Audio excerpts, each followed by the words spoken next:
சமுதாயத்தில் இயேசு, ஜீசஸ் இன் சொசைட்டி. இதற்கு ஆதாரமாக எடுத்துக்கொண்ட வேத பகுதி யோவான் 8:1-13. இதில் இயேசு எங்கே இருக்காங்க அப்படின்னா, அவரை சுற்றி ஜனங்கள் இருக்காங்க. அவங்களுக்கு உபதேசித்து கொண்டிருக்காங்க. அங்கே அந்த ஜனங்களுக்கு ஒரு அதிகார பொறுப்பில் இருக்க பரிசேயர் வேதபாரகர் அந்த இடத்துல வராங்க.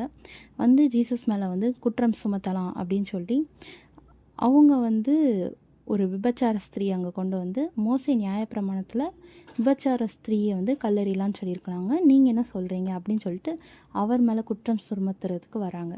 இப்போது ஃபஸ்ட்டு இதில் நம்ம என்ன பார்க்க போகிறோம்னா, கம்யூனிகேஷன் ஸ்கில்ஸ். சமுதாயத்தில் இயேசு எப்படியாக கம்யூனிகேட் பண்ணாங்க அப்படின்னா, இயேசுக்கு அவங்களுடைய இன்டென்ஷன், அவங்களுடைய நோக்கம் எதற்காக வந்தாங்கன்னு சொல்லிட்டு நல்லா தெரியும்.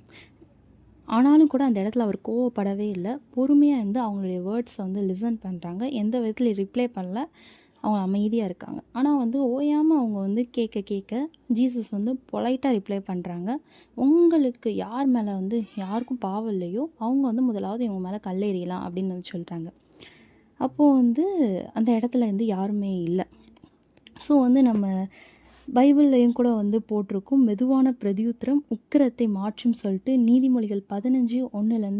அப்போது நம்ம மெதுவான பிரதியுத்திரம் சொல்லும் போது அது என்னென்னா, எவ்வளோ பெரிய கோபமாக இருந்தாலும் நிறைய டைமில் அதை மாற்றுறதுக்கு ஏதுவாக இருக்கிறது. இன்னொன்று யாக்கோபு 1:19 சொல்லியிருக்கு, கேட்கிறதுக்கு தீவிரமாயும் பேசுகிறதுக்கு பொறுமையும் கோபிக்கும் தாமதமாயும் இருக்க வேண்டும் என்று.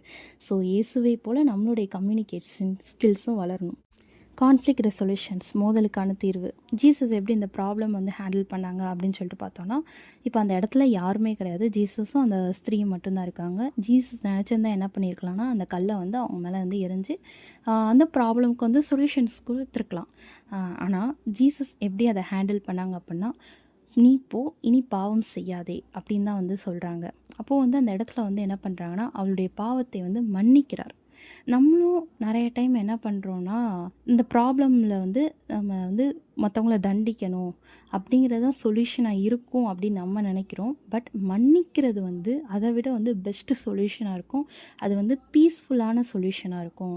இப்படி தான் ஜீசஸ் பீஸ்ஃபுல்லாகவும் மெச்சூர்டாகவும் இந்த சொசைட்டியை இந்த ப்ராப்ளமை ஹேண்டில் பண்ணியிருக்காங்க. ஆமீன்.